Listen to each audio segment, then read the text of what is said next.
अस्सलाम वालेकुम जी। Welcome to this tutorial. और इसमें जो है हम लूप्स पे आज डिस्कस करेंगे। लूप्स में अभी तक जो चीज़ें हमने देखी हुई हैं वो फॉर लूप को हमने देखा है, इसमें हमने वाइल लूप को देखा है और डू वाइल लूप को देखा है हमने। सबसे पहले फॉर लूप के ऊपर डिस्कस कर लेते हैं थोड़ा सा।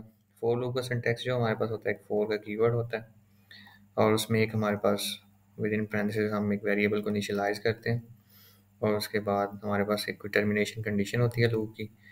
लेट्स सपोज मैं आई इज़ लेस देन 10 लिख रहा हूँ। उसके बाद हम उसको एक इंक्रीमेंट करते हैं। इंक्रीमेंट या डिक्रीमेंट सिचुएशन पे डिपेंड करता है कि आप किस तरह वेरिएबल को यूज़ कर रहे हैं। और उसके बाद उसमें हमारे पास कर्ली ब्रेसेस होती हैं और देन हमारे लूप में कुछ स्टेटमेंट्स होती हैं जिनको हम एग्जीक्यूट करवाना चाह रहे होते हैं रिपीटेडली। ये जो इसमें इनिशियलाइजेशन है वो सिर्फ एक ही दफ़ा होगी। ठीक है, इनिशियलाइजेशन वाली स्टेटमेंट जो है वो एक दफ़ा चलेगी। देन जो टर्मिनेशन वाली है ये हर दफ़ा आपकी कंडीशन चेक हो रही है। Let's suppose first time I की वैल्यू अगर 0 थी तो 0 इज़ लेस देन 10 ये कंडीशन चेक होगी। कंडीशन ट्रू है तो हमारा लूप एग्जीक्यूट होगा, उसमें जो स्टेटमेंट है ये एग्जीक्यूट होगी, फिर ये स्टेटमेंट। तो जैसे ही स्टेटमेंट्स एग्जीक्यूट होंगी उसके बाद जब कुछ नहीं होगा तो फिर हमारी इंक्रीमेंट होगा आई में। तो आई की वैल्यू 0 थी तो 1 हो जाएगी। तो नेक्स्ट टाइम जब हमारी ये टर्मिनेशन कंडीशन दोबारा चलेगी तो 1 इज़ लेस देन 10 ये चेक होगा। कंडीशन ट्रू है तो दोबारा स्टेटमेंट्स एग्जीक्यूट हो जाएंगे। तो फर्दर इसको हम देख लेते हैं फॉर लूप को। उसके लिए हम जो है ना फैक्टोरियल फाइंड आउट करने के एग्जांपल देखते हैं। अगर फैक्टोरियल हम फाइंड आउट करना चाहते हैं किसी भी नंबर का, लेट्स सपोज अगर हम 5 का फैक्टोरियल फाइंड आउट करना चाहते हैं तो फैक्टोरियल ऑफ 5 हमारे पास होता है 5 मल्टीप्लाई बाय 4 का फैक्टोरियल, या फिर हम इसको कहते हैं कि 5 multiply by 4 multiply by 3 multiply by 2 multiply by 1। ठीक है। सो फैक्टोरियल हमें फाइंड आउट करने और हमें पता है कि 5 का फैक्टोरियल तो ये है, 0 का फैक्टोरियल हमें पता है कि 1 होता है। सिमिलरली अगर मैं 3 का फैक्टोरियल फाइंड आउट करना चाहता हूँ तो वो मुझे पता है कि 3 मल्टीप्लाई बाय 2 मल्टीप्लाई बाय 1। ठीक है, तो ये हमारे पास 6 आ जाएगा। इसको भी हम जो है वो देख लेते हैं कि हम किस तरह इसको इम्प्लीमेंट कर सकते हैं। तो अगर मैं फैक्टोरियल फाइंड आउट करना चाह रहा हूँ तो सबसे पहले तो मैं यूज़र से इनपुट लूँगा कोई नंबर जिसका हम फैक्टोरियल फाइंड आउट करना चाह रहे हैं। तो अगर मैं अपने इसको सी प्लस प्लस में ट्रांसलेट करना चाह रहा हूँ तो सबसे पहले क्या होगा, मैं एक सीन करवाऊँगा एक नंबर। लेट्स सपोज मेरे पास कोई नाम का वेरिएबल है, उसमें मैं स्टोर करवा रहा हूँ जो भी यूज़र मुझे इनपुट देगा। तो नम में मैंने लेट्स सपोज यूज़र ने 5 एंटर किया तो मैंने नम में 5 स्टोर करवा लिया। अब उसके बाद किस तरह हमें ये चीज़ों को चेक करना है कि अब हमारा एक लूप अगर हम उसको इनिशियलाइज़ करें, लेट्स सपोज अगर हम उसको उस नंबर से इनिशियलाइज़ कर देते हैं यूज़र ने इनपुट दी है, तो मैं 4 का कीवर्ड यूज़ करता हूँ और then int I is equal to हम नम से इसको इनिशियलाइज़ कर देते हैं। अब इसकी जो टर्म इनिशियलाइज़ेशन तो हमें पता चल गई कि 5 से हम उसको इनिशियलाइज़ कर दिया। इसकी टर्मिनेशन कंडीशन क्या होगी? हम इसको डिक्रीमेंट करके फिर ये 4 होना चाहिए, फिर ये 3 होना चाहिए, फिर ये 2 होना चाहिए, फिर ये 1 होना चाहिए। ठीक है? तो उसके बाद हम इसको टर्मिनेट कर रहे हैं। तो हम ये लिख देते हैं कि आई इज़ ग्रेटर देन 0। जब तक आई 0 से बड़ा है तब तक हमारा लूप चले और इसमें हम डिक्रीमेंट कर रहे हैं। इसलिए मैंने आई माइनस माइनस कर दिया। अब ये कि इसकी लूप की बॉडी में क्या आएगा? अभी तक हम ये चाह रहे हैं कि आई से हमने 5, अगर यूज़र ने नम में 5 एंटर किया था तो आई में 5 आ चुका होगा। तो फर्स्ट टाइम आई में मेरे पास 5 है। अब आगे हमें पता है कि जो 5 है उसको हम मल्टीप्लाई करवा रहे हैं 4 के साथ। तो पहले हम इसको किसी वेरिएबल में स्टोर करवाएंगे। लेट्स सपोज मैं एक रिजल्ट के वेरिएबल बना लेता हूँ। ठीक है। अब ये जो रिजल्ट का वेरिएबल मैंने बनाया इसको मैं 1 से इनिशियलाइज़ करूँगा, क्योंकि जो हमारे पास रिजल्ट है जब मैं अगर उसको मल्टीप्लाई करूँगा, अगर इसमें 1 स्टोर होगा तो फिर ये 5 से मल्टीप्लाई होके और हमारे पास रिजल्ट में 5 स्टोर हो जाएगा। अगर मैं इसको 0 से इनिशियलाइज़ कराऊँगा तो फिर वो रिजल्ट में 0 स्टोर होगा और ये 0 ही रहेगा, फिर वो चेंज नहीं होगा। इसलिए हमें रिजल्ट को 1 से इनिशियलाइज़ करवाना होगा। तो मैंने 1 से इनिशियलाइज़ करवाया 5 से, फर्स्ट टाइम आई की वैल्यू 5 होगी, तो 5 मल्टीप्लाई बाय 1 होगा, रिजल्ट में 5 स्टोर हो जाएगा। ठीक है। नेक्स्ट टाइम क्या होगा? नेक्स्ट टाइम जब हमारी कंडीशन पहले चेक करने से पहले आई की वैल्यू डिक्रीमेंट हो जाएगी। डिक्रीमेंट होके आई की वैल्यू हो जाएगी, पहले 5 थी तो अब 4 हो जाएगी। तो 4 is greater than 0 condition true हो जाएगी मेरे पास। कंडीशन ट्रू है तो अब इस टाइम रिजल्ट में मेरे पास 5 स्टोर है और आई में मेरे पास 4 है। तो 5 मल्टीप्लाई बाय 4 क्या हो जाएगा? 20 हो जाएगा, तो रिजल्ट में मेरे पास 20 स्टोर हो जाएगा।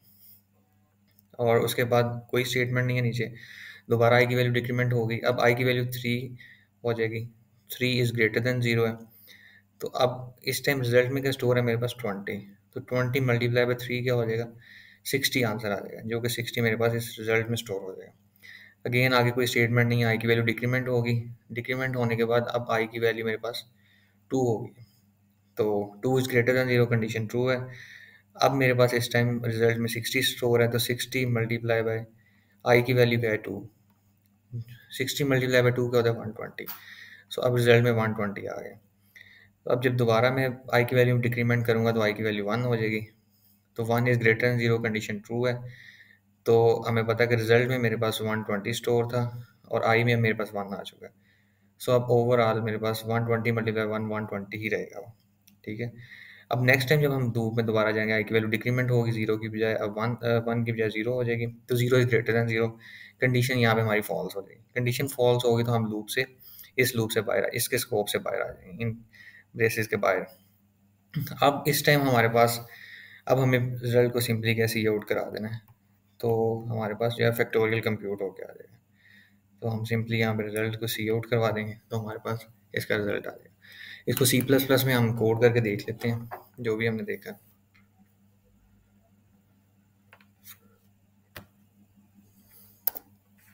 सो सबसे पहले तो हम यूज़र से कोई इनपुट लेना चाह रहे हैं, तो हम उसको क्या प्रॉम्प्ट कर देंगे कि enter the number.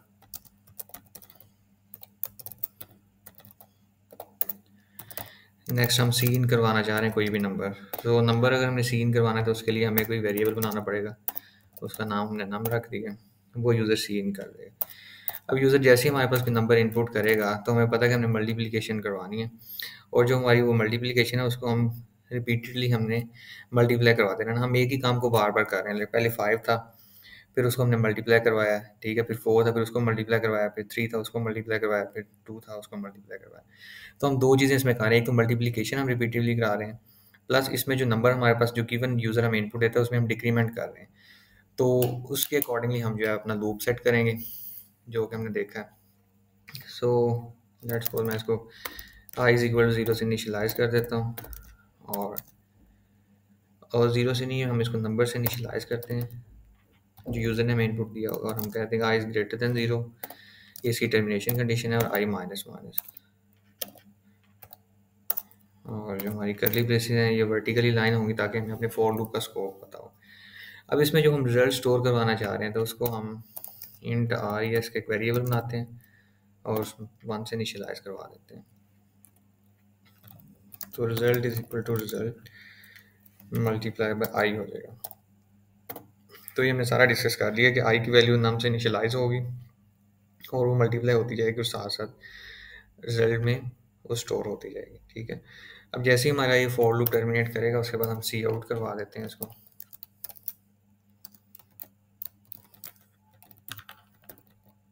Factorial of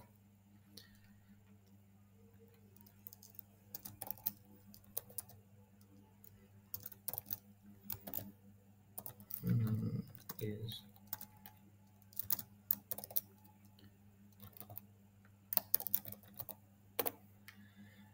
सो इसको अभी रन करके देख लेते हैं हम।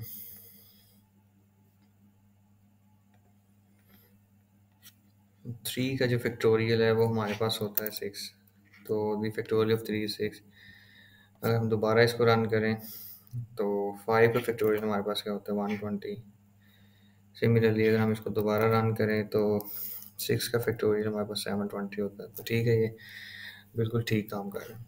इसके अलावा अगर हम इसमें कोई चेक वगैरह ऐड करना चाह रहे हैं कि लेट्स सपोज यूज़र जो है वो नेगेटिव नंबर ना एंटर कर पाए, या अगर उसने एंटर किया तो हम उसको कवर कर लें, तो हम ये चेक लगा लेंगे कि नंबर इज़ लेस देन 0, तो फिर हमें क्या करना चाहिए, सिंपली सी आउट करवा देते हैं कि एंटर वैलिड नंबर,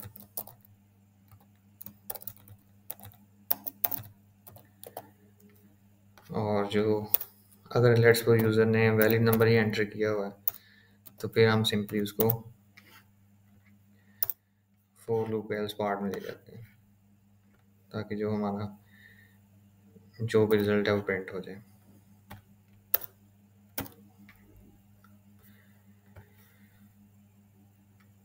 तो टैब स्पेस हम यूज़ करके इसकी फॉर्मेटिंग कर लेंगे। अब अगर दोबारा हम इसको रन करते हैं, लेट्स सपोज यूज़र ने नंबर एंटर किया -10, एंटर प्रेस करेंगे वगैरह, एंटर वैलिड नंबर, ठीक है। सिमिलरली अगर यूज़र कोई भी नंबर एंटर करता है 4, तो उसका फैक्टोरियल कंप्यूट होके आ जाएगा। ठीक है जी, नेक्स्ट अब हम वाइल लूप को देखते हैं। तो वाइल का सिंटैक्स जो हमने, अगर हम वाइल लूप की बात करें तो वाइल का सिंटैक्स कुछ ये होता है कि हम वाइल के कीवर्ड यूज़ करते हैं और देन हमारे पास पैरेंथेसिस होती हैं और उसके बाद कर्ली ब्रेसेस में हम जो है वो उसका स्टेटमेंट्स वगैरह आप S1 S2 जो भी आपको स्टेटमेंट लिखना चाहते हैं वो लिखते हैं, ठीक है। और यहाँ पे आपकी कंडीशन आ जाती है और इसके अंदर कहीं पे हमको इंक्रीमेंट वगैरह या डिक्रीमेंट जो भी करना होता है हमने वो हम कर देते हैं, ठीक है, ताकि हमारा लूप जो है वो ब्रेक कर जाए। सो ये इसका सिंटैक्स है हमारे पास C++ में। तो इसके लिए भी हम एक एग्जांपल देख लेते हैं और वो एग्जांपल हम HCF की देख लेते हैं। HCF हाईएस्ट कॉमन फैक्टर या GCD जिसको हम कहते हैं, ग्रेटेस्ट कॉमन डिवाइजर। सो अगर मेरे पास कोई दो नंबर गिवन है, अगर मैं उनका HCF फाइंड आउट करना चाहता हूँ, सबसे पहले हम देख लेते हैं मैथमेटिकली हम कंप्यूट किस तरह करते हैं। लेट्स सपोज मेरे पास कोई नंबर है दो, 42 और 30, ठीक है। अब अगर मैं इनका HCF फाइंड आउट करना चाह रहा हूँ तो मैं सिंपली क्या करता हूँ, मैं डिवाइड कर देता हूँ 42 को 30 के साथ। तो 31 30 होता है, देन हमारे पास रिमेनिंग क्या आ जाएगा 12, रिमाइंडर हमारे पास 12 आ गया। सो अब नेक्स्ट स्टेप में हम क्या होता है कि जो रिमाइंडर होता है, ये जो रिमाइंडर है इसको हम डिवाइज़र बनाते हैं और जो प्रीवियस डिवाइज़र होता है उसको हम डिविडेंड बना देते हैं, ठीक है। तो 12 2s आर हमारे पास 24 होता है, तो ये 24 आ जाएगा। इस स्टेप में हमारे पास रिमाइंडर का आएगा 6 आ जाएगा। उसके बाद आगे ये जो रिमाइंडर है इसको हम डिवाइज़र बनाएंगे और जो प्रीवियस डिवाइज़र था उसको हम डिविडेंड बना देंगे। उसके बाद 6 2s आर 12 होता है, तो ये 12 हमारे पास आ गया और रिमाइंडर हमारे पास 0 आ गया। तो हम कुछ रिपीटेडली कुछ स्टेप्स परफॉर्म कर रहे हैं और उसमें हम क्या है कि डिवाइड कर रहे हैं। रिमाइंडर हमारे पास जो आ रहा है उसको हम डिवाइज़र बना देते हैं, जो प्रीवियस हमारे पास डिवाइज़र है उसको हम डिविडेंड बना देते हैं। और ये स्टेप्स हम कब तक करते जा रहे हैं, जब तक हमारे पास रिमाइंडर 0 नहीं आ जाता। सो अब अगर इसको मैं कोड में ट्रांसलेट करना चाह रहा हूँ तो सबसे पहले लेट्स सपोज मैं ये कहता हूँ कि ये जो दो नंबर है मैं इसको एक को num1 कह देता हूँ, 42 जो है वो num1 है, सिमिलरली जो 30 है वो num2 है। तो अगर मैं देखूँ इसमें मैंने जो स्टेप्स किए हैं, एक तो स्टेप मैंने ये किया कि एक मैंने num1 का मोड मैंने ले लिया num2 के साथ। num1 और num2 को जब हम डिवाइड करते हैं तो हम रिमाइंडर को यूटिलाइज कर रहे हैं और जो प्रीवियस डिवाइजर है, ठीक है, जो इस केस में 30 है, num1 मेरे पास 42 है और num2 मेरे पास 30 है। तो इस केस में 30 है उसको हम दोबारा यूज़ कर रहे हैं। तो अगर मैं इसको ट्रांसलेट करना चाहूँ तो एक तो मैं ये जो रिमाइंडर इसका ले रहा हूँ उसको मैं कहीं रिमाइंडर रिमाइंडर एक वेरिएबल में स्टोर करवा लेता हूँ। तो फर्स्ट स्टेप के बाद मेरे पास 12 इधर आ गया रिमाइंडर में। अब उसके बाद जब मैं फर्दर आगे मूव करता हूँ तो मैं क्या कर रहा हूँ, एक तो ये जो रिमाइंडर मेरे पास आया है इसको मैं डिवाइज़र बना रहा हूँ। सो इसका मतलब ये है कि मैं, और ये जो मेरे पास 30 है जो कि प्रीवियस मेरे पास डिवाइज़र था उसको मैं डिविडेंड बना रहा हूँ। सो मैं दो चीज़ें अपडेट कर रहा हूँ, उसको मैं दोबारा यहाँ पे लिख लेता हूँ कि जो मेरा नंबर 1 जिसमें 42 स्टोर था, अब उसमें अगर मैं नेक्स्ट टाइम जब नेक्स्ट आइटरेशन में आऊँगा तो उसमें मैं चाह रहा हूँ कि 30 स्टोर हो जाए। तो उसके लिए मुझे इसको अपडेट करना पड़ेगा, ठीक है। तो अपडेट करने के लिए मैं ये कहता हूँ कि num1 is equal to num2, क्योंकि हम ये चाह रहे हैं कि ये जो num1 यहाँ पे 42 को पहले हमने डिवाइड किया 30 के साथ, अब नेक्स्ट स्टेप में 30 आ रहा हो वहाँ पे, ठीक है। अपडेट हो गया 30 और 30 को हम 12 से डिवाइड कर रहे हैं। और दूसरा ये कि जो जब हम दोबारा अगली आइटरेशन में आए तो जो हमारा रिमाइंडर जो मेरे पास 12 है वो num2 में स्टोर हो चुका हो, ठीक है। सो अगर मेरा रिमाइंडर num2 में स्टोर हो जाता है तो इससे होगा क्या कि जब भी मैं अगले स्टेप में आऊँगा तो लेट्स सपोज ये हमने फर्स्ट आइटरेशन में 42 को 30 से डिवाइड किया, 12 मेरे पास रिमाइंडर आ गया, यहाँ तक हम पहुँच चुके हैं, ठीक है।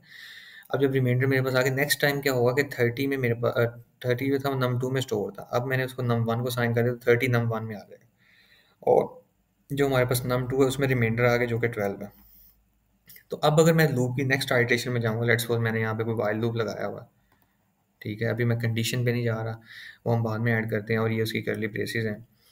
तो जब नेक्स्ट आइटरेशन में जब हम जाएँगे, तो उसमें हमारे पास क्या होगा? उसमें हमारे पास ये होगा कि num1 में मेरे पास 30 आ चुका है, ठीक है? और num2 में मेरे पास 12 आ चुका है। तो ये सेम सिनेरियो मानेगा 30 और 12 वाला। अब उसमें रिमाइंडर मेरे पास क्या आएगा? उसमें रिमाइंडर मेरे पास 6 आ जाएगा, तो रिमाइंडर अपडेट होकर 6 हो जाएगा यहाँ पे। ये रिमाइंडर मेरे पास 6 आ गया। अब जब मैं num2 को दोबारा असाइनमेंट करूँगा, तो यहाँ पे num2 में 12 स्टोर था, तो 12 अब num1 की जगह आ जाएगा, स्टोर हो जाएगा num1 में। सिमिलरली num2 में मेरे पास रिमाइंडर जो है वो 6 अपडेट हो जाएगा, ठीक है? दोबारा हम लूप में जाएँगे, तो ये वाला सिनेरियो जो क्रिएट हो रहा है कि मेरे पास num1 में अब क्या आ चुका है इस टाइम? num1 में मेरे पास 12 आ चुका है, num2 में मेरे पास 6 आ चुका है, ठीक है? अब दोबारा मैं जब इनका रिमाइंडर ऑपरेटर लूँगा, रिमाइंडर में मेरे पास 0 आ जाएगा। सो अभी अब जैसे रिमाइंडर में मेरे पास 0 आ जाएगा, तो num1 में मेरे पास क्या है? num1 में मेरे पास num2 स्टोर होगा, तो 12 की जगह 6 आ जाएगा और num2 में मेरे पास 0 आ जाएगा। सो यहाँ पे हम स्टॉप कर जाते हैं और इस लास्ट स्टेप में जो हमारे पास जो लास्ट डिवाइज़र होता है, वो बेसिकली एचसीएफ होता है, ठीक है? वो उन दोनों नंबर्स का एचसीएफ होता है, जीसीडी जिसको आप कहते हैं। सो अब अगर मैं तो अब हमारे पास टर्मिनेशन कंडीशन क्या आ रही है? हमें लूप कब तक चलाना चाहिए? यहाँ पे क्या कंडीशन ऐड होनी चाहिए? तो क्योंकि हम बार बार रिपीटली स्टेप्स परफॉर्म कर रहे हैं और हम रुक कब रहे हैं? हम तब रुक रहे हैं जब हमारे पास ये जो num2 है, चाहे वो हमारे पास 0 हो जाता है। तो मैं ये कह देता हूँ कि जब तक हमारे पास num2 is not equal to 0 है, तब तक हम इस लूप को चलाएँगे और ये स्टेटमेंट्स एग्जीक्यूट करेंगे। तो इससे हमारा जो है ना एचसीएफ फाइंड आउट हो जाएगा। तो इसको भी हम कोड भी करके देख लेते हैं।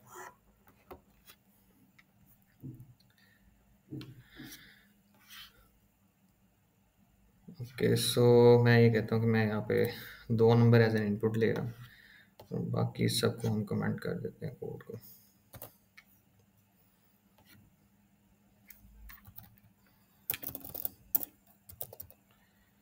सो मैं num1 और num2 2 नंबर है मेरे पास और इसको मैं num1 और num2 की इनपुट ले लेता हूँ। ओके, सो अब मैं दोनों नंबर्स की मैंने इनपुट ले ली है। उसके बाद नेक्स्ट स्टेप हमारे पास क्या होगा, जो हमने अभी यहाँ पे इसको शॉर्ट डाउन किया, इसको ज़रा साथ देख लेते हैं कि सबसे पहले तो हमारा एक वाइल लूप आएगा जी, और वाइल की हमारे पास कर्ली ब्रेसेस आ जाएंगे, इसका स्कोप आ जाएगा। और अब हम जो हमने स्टेटमेंट्स लिखी थी यहाँ पे, एक तो मुझे रिमाइंडर लेना है इन दोनों नंबर्स का, तो मैं यहाँ पे रिमाइंडर का भी एक वेरिएबल बना लेता हूँ, ठीक है? सो सबसे पहले मेरे पास जो रिमाइंडर है वो क्या होगा, num1 mod num2, ठीक है जी। उसके बाद num1 में हम क्या स्टोर कर रहे हैं, num2 को स्टोर कर रहे हैं, अपडेट कर रहे हैं, और देन हम num2 में रिमाइंडर स्टोर कर रहे हैं, ठीक है? और ये लूप हमारा कब तक चलेगा? जब तक हमारा जो num2 है इज़ नॉट इक्वल टू, जब तक वो 0 नहीं हो जाता तब तक हम इसको चलाएंगे, ठीक है? और जैसे ही हमारा ये लूप एग्जीक्यूट हो जाता है, उसके बाद हमने देखा था लास्ट आइटरेशन में num1 में हमारे पास जो है ना एचसीएफ स्टोर हुआ होगा। जब num2 0 हो जाएगा तो num1 में जो नंबर स्टोर होगा वो बेसिकली हमारा एचसीएफ होगा। सो सिंपली हम यहाँ पे इसको प्रिंट करा देते हैं।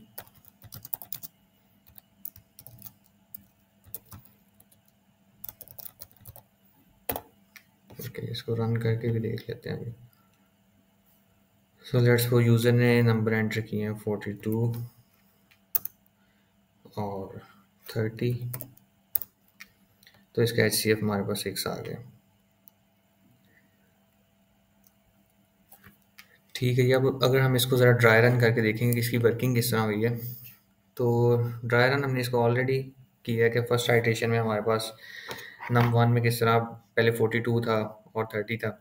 इसमें एक केस है कि लेट्स सपोज अगर मेरे पास जो नंबर है, अगर मैंने num1 में, अभी मैंने पहले num1 में 42 स्टोर करवाया, num2 में 30 करवाया, लेकिन अगर हम रिवर्स ऑर्डर में करवा लेते हैं इसको कि लेट्स सपोज अगर मेरे पास num1 में मेरे पास 30 आ जाए और num2 में 42 बड़ा नंबर आ जाए, फिर क्या होगा? उस केस में हम इसको एग्जीक्यूट करके लिख देते हैं। तो num2 is not equal to 0 condition हमारी ट्रू हो जाएगी। अब num1 में मेरे पास क्या स्टोर है इस टाइम? 30 स्टोर है, ठीक है जी। और num2 में मेरे पास 42 स्टोर है। तो 30 mod 42 अगर मैं करूँगा तो उसका आंसर मेरे पास आता है 30, क्योंकि 30 स्मॉलर नंबर है 42 से, तो 30 मेरे पास उसका आंसर आ जाएगा। तो 30 अब रिमाइंडर में स्टोर हो जाएगा इस टाइम। तो जब 30 इस रिमाइंडर में स्टोर हो जाएगा मेरे पास, नेक्स्ट आइटरेशन में क्या होगा? num1 is equal to num2 हो जाएगा, ठीक है। तो num1 में मेरे पास इस टाइम क्या स्टोर हो जाएगा? 42 स्टोर हो जाएगा, ठीक है। और उसके बाद जो num2 है उसमें रिमाइंडर स्टोर हो जाएगा, उसमें 30 स्टोर हो जाएगा। तो इसका मतलब ये है कि अगर हमारे पास नंबर दूसरे ऑर्डर में भी आ जाएंगे, जो बड़ा नंबर है वो num2 में स्टोर हो, तो उसके लिए भी इसको वर्क करना चाहिए, क्योंकि वो दोनों स्वैप हो जाएंगे नंबर, और उसके बाद जैसे हमने पहले उसको ड्राई रन करके देखा है, वो कोड हमारा वर्क करेगा। तो इसको हम रिवर्स ऑर्डर में भी नंबर्स को ऐड करके देख लेते हैं कि वो वर्क कर रहे हैं नहीं इसके साथ।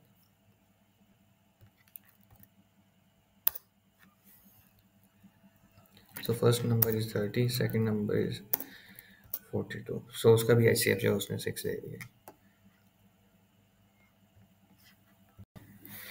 इसके बाद नेक्स्ट जो है वो हम डू वाइल लूप देख लेते हैं। तो डू वाइल लूप का सिंटैक्स जो है वो कुछ ऐसा है कि डू का कीवर्ड हम यूज़ करते हैं, उसके बाद हमारी करली ब्रेसेस आती हैं, ठीक है। इन करली ब्रेसेस में हम जो भी स्टेटमेंट्स और एग्जीक्यूट करवाना चाह रहे हैं S1 S2 वो हम लिखते हैं, और देन हमारे पास वाइल का कीवर्ड आता है करली ब्रेसेस के बाद। इसके अंदर हम अपनी कंडीशन जो भी ऐड करना चाहें वो करते हैं, और उसके बाद हम एक सेमीकोलन यूज़ करते हैं। सो ये उसका डू वाइल का ओवरऑल सिंटैक्स है। तो इसके बाद हम एक प्रॉब्लम देख लेते हैं जो कि हमारा एक टास्क भी था, इसमें काफ़ी स्टूडेंट्स को इशू आ रहा था, तो उसको डिस्कस कर लेते हैं। सो प्रॉब्लम जो हमारे पास है, write a program that generates a random number, random integer between 1000 to 9999, so or reverses the digits of that number and check whether the number reverse number is greater than the original or not. So सबसे पहले तो हमने एक random number generate करना है। So you must do the following: use rand to generate a random number between 1000 to 9999. So अगर हम random number generate करना है तो हमें पता है कि रैंड फंक्शन को हम यूज़ करते हैं, ठीक है। और लेट्स सपोज अगर मैं रैंडम नंबर जनरेट करना चाह रहा हूँ 0 to 5 तक, तो मैं क्या करूँगा? उसका मोड ले लूँगा 6 के साथ। अगर मैं चाह रहा हूँ कि मेरा जो रैंडम नंबर है वो हो 0 से लेके 5 के दरमियान, तो मैं सिंपली क्या करूँगा? उसका 6 से मोड ले लूँगा, जो भी रैंडम नंबर जनरेट होगा। तो अगर वो 6 होगा तो वो 0 पे मैप हो जाएगा, और अगर उससे छोटा होगा कोई भी 1 2 3 4 तो वो एज इट इज़ आ जाएगा। और अगर लेट्स सपोज मेरे पास 13 आता है, 13 मोड 6 मैं करूँगा, तो मेरे पास रिमाइंडर जो है वो 1 आ जाएगा। सिमिलरली 24 मोड 6 करूँगा तो मेरे पास आंसर 0 आ जाएगा। 20 मोड 6 करूँगा तो मेरे पास रिमाइंडर जो है वो 2 आ जाएगा। सो जब भी हमने लिमिट में उसको लेके जाना है तो हम उसका मोड ले लेते हैं एक स्पेसिफिक नंबर के साथ। सो अब अगर हमने रैंडम नंबर जनरेट करवाने हैं 1000 से 9999 तक, तो उसके लिए हमें क्या करना चाहिए? सबसे पहले तो हमें फाइंड आउट करना चाहिए कि हमारी अपर लिमिट जो है वो 9999 है, ये हमारी अपर लिमिट है, और हमारा लोअर जो नंबर है वो 1000 है, ठीक है। सो टोटल नंबर हमारे पास कितने हम जनरेट करवाना चाह रहे हैं? 9 9 9 और 8। तो अगर हम ये इतने नंबर्स बनते हैं और अगर हम 1000 को भी इंक्लूड करें बीच में, क्योंकि 1000 एक्सक्लूड हो गया, हम 1000 को भी इंक्लूड करना चाह रहे हैं, तो हमें +1 करना होगा इसमें, क्योंकि हम 1000 वाला नंबर भी चाह रहे हैं कि हमारे पास आए। तो ये हमारे पास कुछ इस तरह का फिगर आ जाएगा कि हमारे पास 9000 हम चाह रहे हैं कि डिफरेंट नंबर जो है ना वो जनरेट हों, डिफरेंट रिप्रेजेंटेशन जनरेट हों। तो अगर हम 9000 डिफरेंट रिप्रेजेंटेशन जनरेट करना चाह रहे हैं तो ये होगा 0 से लेके 8999 तक। सो इसके लिए मुझे क्या करना चाहिए? मैं अपना जो रैंड फंक्शन है उसका मैं मॉड ले लेता हूँ सिंपली, ये इस 9000 नंबर के साथ, ठीक है। जब मैं इसके साथ इसका मॉड लूँगा तो मेरे पास जो नंबर जनरेट होंगे वो 0 से लेके 0 सबसे लोअर नंबर होगा, सबसे हाईएस्ट नंबर 8999 होगा, ठीक है। सो अब मैंने इन नंबर्स को मैप करना है, 0 को 1000 पे करना है, और ये जो 8000 वाला है इसको मैंने 9999 पे करना है। तो मैं सिंपली क्या करता हूँ? मैं +1000 इसमें ऐड कर देता हूँ, ताकि जो भी रैंडम नंबर्स मेरे पास इस रेंज में जनरेट होंगे वो 0 उनमें से 1000 पे मैप हो जाएगा, अगर मैं 1000 ऐड करता हूँ तो। और जो सबसे हाईएस्ट नंबर है वो 9999 पे हो जाएगा। तो ये पहला स्टेप तो हम कुछ इस तरह कवर करेंगे, ओके। उसके बाद नेक्स्ट जो हमारे पास उन्होंने कहा कि use a do while loop to reverse the digits of the number. So हम अज्यूम कर लेते हैं हमारे पास कोई भी नंबर जनरेट हो गया है। तो उससे पहले हम उसकी लॉजिक पे बात करें। लेट्स सपोज मेरे पास जो नंबर जनरेट हुआ है वो 5, 6, 7 और 8, 4 डिजिट नंबर को जनरेट हुआ है। तो अगर मैं इसको रिवर्स करना चाह रहा हूँ, सबसे पहले मैं लेट्स सपोज इस नंबर का मॉड ले लेता हूँ 10 के साथ, ठीक है। तो हमारे पास जो रिजल्ट आएगा उसमें वो 8 स्टोर हो चुका होगा। लेट्स सपोज कोई 8 रिजल्ट के नाम से वेरिएबल है, उसमें 8 स्टोर हो गया, ठीक है। अब नेक्स्ट टाइम हमें क्या करना होगा, हम इस नंबर को अपडेट करेंगे। जो भी हमारे पास नंबर, अगर ये नम में स्टोर है तो हम इसको नम को अपडेट कर देते हैं और इसको कर देते हैं डिवाइडेड बाय 10। तो जब मैं डिवाइडेड बाय 10 करूँगा तो ये जो मेरे पास नंबर था 5, 6, 7, 8, इसको अगर मैं 10 से डिवाइड करूँ तो मेरे पास मैथमेटिक्स में आंसर आता है 567.8। और अगर मैं इसको इंटीजर में स्टोर करूँ तो वो रह जाएगा 567, ठीक है। तो अब ये जो 567 है, अगर हम इस अपडेटेड नंबर का दोबारा मोड़ लें, ठीक है, अगर हम इस नंबर का दोबारा मोड़ लें 567 मोड 10 करें, तो हमारे पास जो है, जो भी हम रिजल्ट में स्टोर करवा रहे होंगे वो हमारे पास 7 स्टोर हो जाएगा आगे, ठीक है। तो इसका मतलब ये है कि हम इस तरह इनको बार बार रिपीटेडली, अगर मैं नंबर का मोड़ लूँ, उसको 10 से डिवाइड करूँ, तो हम कोई ना कोई डिजिट वगैरह एक्सट्रैक्ट करते रहेंगे अगले से अगला।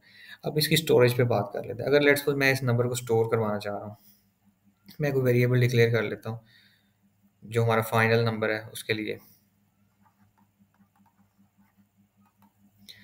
तो एक मैं इंटीजर टाइप का वेरिएबल है। जब फर्स्ट टाइम हमने अपना मॉड लिया, हमारे पास आंसर 8 आया है। तो 8 की मेरे पास प्लेस क्या होनी चाहिए? फर्स्ट टाइम जो नंबर 8 आएगा उसकी, सो ये जो फाइनल का हमने वेरिएबल लिया है, इसमें लेट्स सपोज मैं स्टोर करवाता हूँ। तो फर्स्ट स्टेप में मेरे पास 8 एक्सट्रैक्ट हो गया है। 8 तो चले हम फर्स्ट टाइम हमने वैसे स्टोर करवा लिया। और जब सेकंड आइटरेशन में, जब मैं नम को डिवाइड करने के बाद दोबारा एक और नंबर एक्सट्रैक्ट करूँगा जो कि 7 होगा। तो अब 8 में अगर हम सिंपली 7 ऐड करें तो वो तो 15 बन जाता है, लेकिन हमें एक्चुअल में जो नंबर रिक्वायर्ड है वो 87 रिक्वायर्ड है, ठीक है। 8 की प्लेस चेंज हो जाए, वो अगर यूनिट प्लेस पे था तो वो 10 प्लेस पे चला जाए, और जो न्यू नंबर है यूनिट प्लेस पे आ जाए। तो इसके लिए हम एक फॉर्मूला सिंपल सा लिख लेते हैं कि जो भी हमारे पास वेरिएबल होगा, लेट्स सपोज हम एक फाइनल के नाम का जो वेरिएबल अगर हम उसमें स्टोर करवाना चाह रहे हैं, तो हम सिंपली ये करते हैं, जब भी कोई नंबर आए उसको हम 10 से मल्टीप्लाई करें ताकि वो अपनी अगली प्लेस पे शिफ्ट हो जाए। और जो है, जो हमारे पास नंबर एक्सट्रैक्ट हो गया है, और लेट्स सपोज जो फर्स्ट आइटरेशन में रिजल्ट आ रही है इसमें था, उसको हम सिंपली ऐड करवा दें। तो अगर मैं देखूँ फर्स्ट आइटरेशन में मेरे पास 5, 6, 7, 8 नंबर था, मैंने 10 के साथ उसका मोड ले लिया और मेरे पास रिजल्ट में 8 स्टोर हो गया। अब रिजल्ट में जब 8 स्टोर हुआ, तो उसके बाद जब मैं फाइनल के लिए आया तो फाइनल को मैंने सपोज कर लिया 0 से इनिशियलाइज कर दिया, ठीक है। तो फाइनल में इनिशियली मेरे पास 0 होगा, 0 को मल्टीप्लाई बाय 10 करूँगा तो उसका आंसर भी 0 हो जाएगा, ठीक है। और रिजल्ट में मेरे पास 8 स्टोर था, तो 0 प्लस 8 इसमें 8 स्टोर हो जाएगा फाइनल में। अब जब नंबर मेरा 10 से डिवाइड हो गया, दोबारा अगली आइटरेशन में मैंने दोबारा रिजल्ट का जो डिजिट एक्सट्रैक्ट किया, तो इसमें मेरे पास अब 7 आ चुका है, ठीक है, आ गया इसमें। तो अब जब 7 को मैं इसके साथ कंकैटिनेट करना चाह रहा हूँ, तो इसमें क्या होगा, अब मेरे पास रिजल्ट में 7 स्टोर है। तो अब फाइनल में इस टाइम मेरे पास क्या स्टोर है, 8, ठीक है। तो 8 मल्टीप्लाई बाय 10 क्या हो जाएगा, 80 हो जाएगा। प्लस 7 करेंगे तो ये 87 नंबर हो जाएगा, ठीक। सिमिलरली नेक्स्ट अगर दोबारा हम सेम स्टेप करेंगे, नम डिवाइडेड बाय 10 कर देते हैं, तो यहाँ पे मेरे पास जो नंबर आएगा वो 56 आ जाएगा, ठीक है, स्टोर हो जाएगा। अब 56 को जब नेक्स्ट आइटरेशन में दोबारा इसका मॉड लूँगा 10 के साथ, तो मेरे पास जो रिमाइंडर आएगा वो 6 आ जाएगा। तो 6 को जब मैं यहाँ पे मेरे पास स्टोर होगा, और प्रीवियस नंबर मेरे पास 87 को जब मैं 10 से मल्टीप्लाई करवा दूँगा तो वो 870 हो जाएगा। सो 870 प्लस 6 हम करेंगे तो मेरे पास जो नंबर हो जाएगा वो 876 हो जाएगा, ठीक है। और ये चलता-चलता हम नेक्स्ट टाइम दोबारा डिवाइड करेंगे 56 को 10 के साथ, तो हमारे पास 5 आ जाएगा। फिर जब दोबारा डिवाइड करेंगे तो 0 पॉइंट समथिंग आंसर आएगा। तो हमारा ये लूप में काम चलेगा, ये जितनी भी स्टेटमेंट्स हैं वो चलेंगी, ठीक है जी। और हम इसके ऊपर एक टर्मिनेशन कंडीशन लगा रहे हैं कि जब तक जो हमारा नंबर है जिसको हम डिवाइड कर रहे हैं वो ग्रेटर दैन 0 है, तब तक हमारा लूप चलता रहे, और जो है वो हमारा इस तरह जो नंबर है वो डिजिट जो है वो रिवर्स हो जाए। तो इसको भी हम ज़रा कोड करके देख लेते हैं, जो भी हमने अभी किया इसको हम C++ में ट्रांसलेट करके देखते हैं। ओके,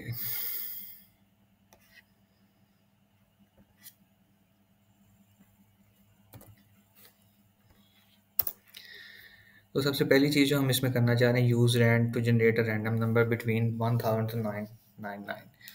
तो इसके लिए मैं कोई कांस्टेंट ले लेता हूँ एक मैक्स के नाम से, जो कि मुझे पता है कि वो 999 है। ठीक है, इसी तरह मेरे पास कांस्टेंट मिन जो है वो मेरे पास है जी 1000। ठीक है, और इंट एक हम रैंडम ले लेते हैं, जिसको हम 0 से इनिशियलाइज कर देते हैं। अब हमें पता है कि एक एस रैंड हमारे पास फंक्शन होता है जिसके अंदर हम टाइम 0 पास करते हैं। तो टाइम 0 बेसिकली क्या करता है कि जो भी हमारे उस रन टाइम पे जो सेकंड्स हमारा टाइम है सेकंड्स में, वो उसको देता है, इनिशियल सीड प्रोवाइड करता है, और रैंडम नंबर जो है ना वो जनरेट होते हैं उस सीड की बेस पे। तो जब हम नेक्स्ट टाइम प्रोग्राम रन करेंगे तो डिफरेंट रैंडम नंबर जनरेट होंगे, उससे अगली दफ़ा जब जनरेट करेंगे तो डिफरेंट होंगे, क्योंकि हमने जो इनिशियल सीड दी है वो टाइम इन सेकंड दिया, करंट टाइम इन सेकंड्स, तो उसकी वजह से जो है ना रैंडम नंबर डिफरेंट जनरेट होंगे। तो अगर हम इसको नहीं यूज़ करेंगे तो जो रैंड फंक्शन है वो सिमिलर नंबर ही बार बार जनरेट करेगा। सो एस रैंड को हमने यूज़ कर लिया, उसको हमने सीड प्रोवाइड कर दी टाइम 0 की। अब हम रैंड नंबर में जो हमने वेरिएबल बनाया है उसमें स्टोर कर लेते हैं रैंडम नंबर। तो ये फंक्शन हम यूज़ करेंगे, इसका मोड हम लेंगे जो हमने फार्मूला इधर बनाया था। ठीक है, तो ये जो हमारी यहाँ पे एक अपर लिमिट है एक लोअर लिमिट है, और उसमें हमने +1 किया था, तो सिंपली हम इसको यहाँ पे यूटिलाइज कर लेते हैं।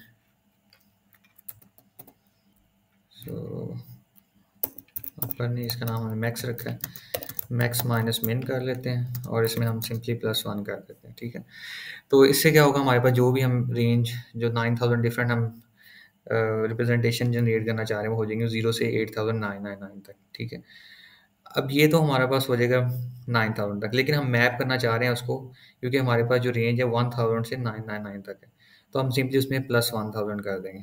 ठीक है, तो इसके लिए भी आपको, क्योंकि हमारे पास कॉन्स्ट में पड़ा हुआ है, तो हम सिंपली उसको यूटिलाइज कर लेते हैं, मेन ही उसमें ऐड करवा देते हैं, वरना हमने डिफरेंट वेरिएबल नेम यूज़ करना है तो आप वो भी यूज़ कर सकते हैं, तो उसको डिक्लेयर करके। ओके, सो यहाँ पे अब हमारे पास जो है रैंडम नंबर जनरेट हो जाएगा 4 डिजिट, जो कि हमारी रिक्वायरमेंट है उसके अकॉर्डिंगली। अब नेक्स्ट हमने use a do while loop to reverse the digits of the number, तो हमने डू वाइल लूप यूज़ करना है। तो डू वाइल लूप का सिंटैक्स हमने भी डिस्कस किया है कि डू का कीवर्ड आता है सबसे पहले, उसके बाद कर्ली ब्रेसेस होती हैं इसमें। ठीक है, यहाँ पे हमारा कोड आ जाएगा, और यहाँ पे कोई ना कोई हमारा एक्सप्रेशन आ जाएगा, जो कि अभी हम देख लेते हैं। तो सबसे पहले हमको डिजिट एक्सट्रैक्ट करना चाह रहे हैं, लेट्स सपोज मैं उसका नाम डिजिट रख देता हूँ।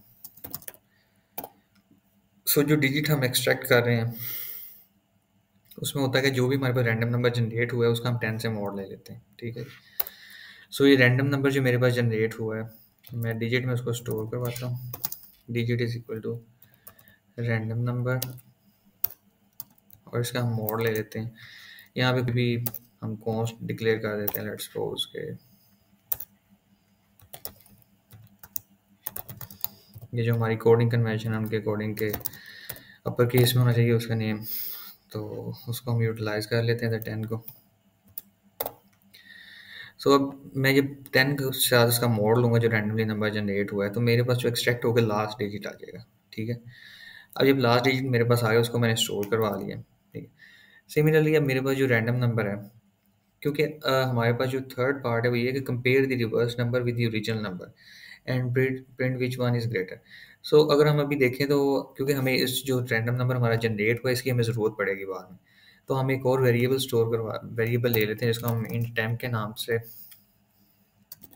ले लेते हैं, उसको 0 से इनिशियलाइज़ करते हैं, और हम ये करते हैं कि टेम्प को हम असाइन कर देते हैं रैंडम नंबर। ठीक है, ताकि जो हमारा ओरिजिनल रैंडम नंबर है हम उसको चेंज नहीं करना चाह रहे, ताकि बाद में हम उसको यूटिलाइज़ कर सकें। तो हम सिंपली क्या करते हैं कि ये मेरे पास आएगा, अब डिजिट हमने एक्सट्रैक्ट कर लिया, तो अब हम क्या करते हैं टेम्प में मेरे पास जो ओरिजिनल जो नंबर जनरेट हुआ है वो स्टोर है, तो उसको हम 10 से डिवाइड कर देते हैं। ठीक है, डिवाइडेड बाई 10 कर देते हैं। सो इससे मेरे पास क्या होगा कि जो भी नंबर लेट्स सपोज 5 6 7 8 नंबर था, तो 5 6 7 रह जाएगा, अब 10 में 5 6 7 रह जाएगा। ठीक है जी, और इसके बाद एक और स्टेप जो हमने किया था, एक वेरिएबल लेंगे जिसमें हमें रिवर्स नंबर स्टोर करवाना है, तो मैं यहाँ पे कोई वेरिएबल ले लेता हूँ इंट रिवर्स अंडरस्कोर नंबर। अब ये जो रिवर्स नंबर है इसको हमने जो फॉर्मूला बनाया है वो हमारे पास है कि रिवर्स अंडरस्कोर नंबर होगा, और इस रिवर्स नंबर को हम क्या करेंगे, 10 से मल्टीप्लाई करेंगे, ठीक है। और देन हमारे पास जो भी डिजिट एक्सट्रैक्ट होके आया होगा उसको हम ऐड करवा देंगे। सो क्या होगा, हमने बेसिकली उनकी प्लेसेस को मैनेज करना, यूनिट प्लेस पे होगा फर्स्ट आइट्रेशन में, देन वो 10 प्लेस पे चला जाएगा, फिर 100 प्लेस पे, 1000 प्लेस पे। तो इस तरह हम उसको मैनेज कर लेंगे।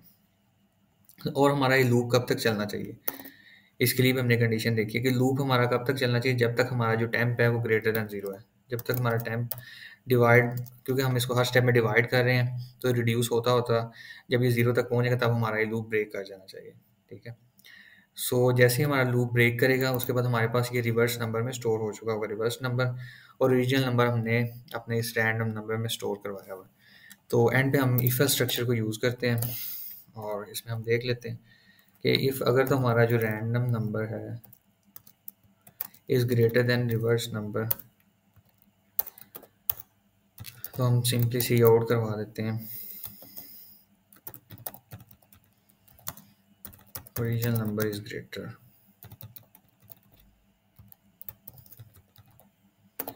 ओके, इसके अलावा हमारे पास क्या पॉसिबिलिटी हो सकती है, तो उसको हम एल्स इफ में ले जाते हैं। इसके अलावा हमारे पास ये पॉसिबिलिटी है जी कि जो हमारा रैंडम नंबर है वो इक्वल टू भी हो सकता है उसके। अगर हम इस पॉसिबिलिटी को कैटर करना चाह रहे हैं तो हम ये लिख देते हैं कि अगर डबल इक्वल टू हो तो हम सिंपली प्रिंट कर दें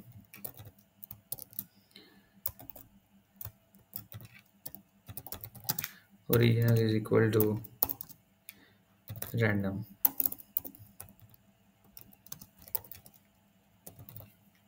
ठीक है। और इसके अलावा एक लास्ट जो हमारे पास पॉसिबिलिटी हो सकती है उसको हम एल्स में ले जाते हैं। सो जो लास्ट पॉसिबिलिटी होगी वो यही होगी कि हमारे पास जो नंबर है, जो रैंडम नंबर है वो लेस देन होगा। तो इसमें हम सिंपली लिख देते हैं कि ओरिजिनल नंबर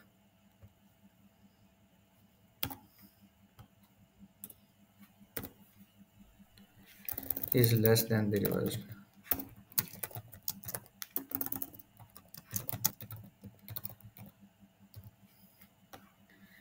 सो इसको भी हम रन करके भी देख लेते हैं और इसमें हम अपना रैंडम नंबर ज़रा प्रिंट करके देख लेते हैं कि जो रैंडम नंबर हमारा प्रिंट हुआ है वो किस तरह का है और हमारी आउटपुट कैसे ही आ रही है।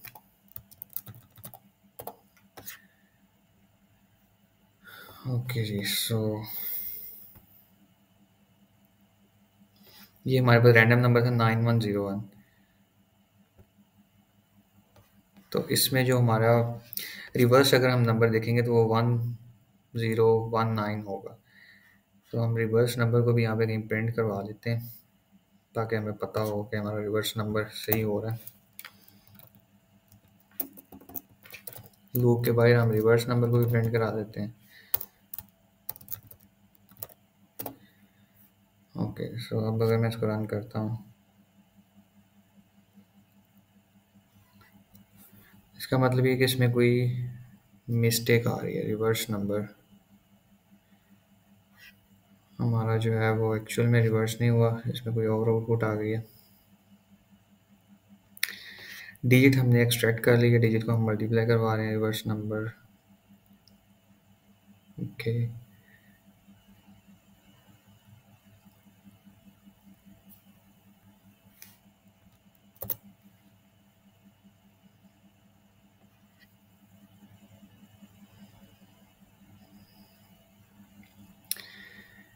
सो इसमें अभी तक जो हमने रैंडम नंबर तो हमारा ठीक जनरेट हो गया, ठीक है जी। और टेम्प को हमने रैंडम नंबर असाइन कर दिया, देन टेम्प को ही हम रिड्यूस कर रहे हैं। ओके, सो इसमें ये जो इशू हमारे पास हुआ है वो ये हुआ है कि क्योंकि हम टेम्प को कर रहे हैं लेकिन जो हमने मॉड लिया है वो हम रैंडम नंबर का ले रहे थे एक्चुअली, ठीक है। तो वो बार बार वो सेम ही नंबर आ रहा था, ये जो 3 था, क्योंकि नंबर तो वो रैंडम नंबर को हम चेंज ही नहीं कर रहे थे, मॉडिफिकेशन नहीं कर रहे थे, हम सिर्फ टेम्प को चेंज कर रहे थे। तो इसलिए हमने मॉड भी जो है वो टेम्प के साथ ही लेना है। सो अब हम इसको रन करते हैं तो होप सो ये सक्सेसफुली बने। अब ये 749 हो गया है, अगेन इसको रन करके देखते हैं तो ये तो 9849 हो गया और original number is less than the reverse number है, ठीक है जी। अब इसका आउटपुट अब 9519 है और ओरिजिनल नंबर इज़ ग्रेटर, तो ठीक है, जो लेस दूसरा नंबर वो रिवर्स्ड है, वो 9159 है। सो अब अगर देखा जाए तो अब इसकी आउटपुट जो है वो ठीक है।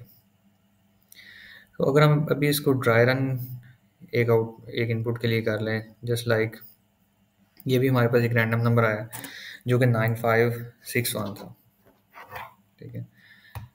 सो 9561 के केस में हमारे पास हो क्या रहा है, 9561 हमारे पास आया। देन सिंपली हमने क्या किया, डिजिट एक्सट्रैक्ट किया उसका। डिजिट एक्सट्रैक्ट करने के लिए हमने उसका क्या किया, 10 से मॉड लिया और हमने डिजिट एक वेरिएबल में उसको स्टोर करवा लिया, ठीक है। सो अब डिजिट में मेरे पास क्या है, 1 स्टोर हो चुका है। नेक्स्ट टाइम अब ये जो नंबर था मेरे पास टेम्प में स्टोर था, अब मैं इस टेम्प को अपडेट कर रहा हूँ। टेम्प को मैंने अपडेट किस तरह किया, इसको मैं 10 से डिवाइड कर रहा हूँ। अब जैसे ही मैंने इसको 10 से डिवाइड किया तो मेरे पास नंबर आ गया 956। अब ये जो 956 है, अब इसमें अगर हम देखें तो नेक्स्ट टाइम हम एक तो जो डिजिट हमने एक्सट्रैक्ट किया उसको स्टोर करवा रहे हैं, वो रिवर्स नम है, और रिवर्स नम में हम उसको मल्टीप्लाई करवा रहे हैं 10 के साथ, और प्लस हम वो डिजिट ऐड करवा रहे हैं, ठीक है। सो अब रिवर्स नम में मेरे पास अभी ज़ीरो इनिशियली स्टोर था, मल्टीप्लाई बाय 10 करवाया तो इसका आंसर मेरे पास ज़ीरो आ गया, और डिजिट जो है वो मेरे पास 1 है। तो अब इसमें फर्स्ट टाइम जो है वो 1 स्टोर हो चुका है, इस रिवर्स नम में मेरे पास 1 स्टोर हो चुका है, ठीक है।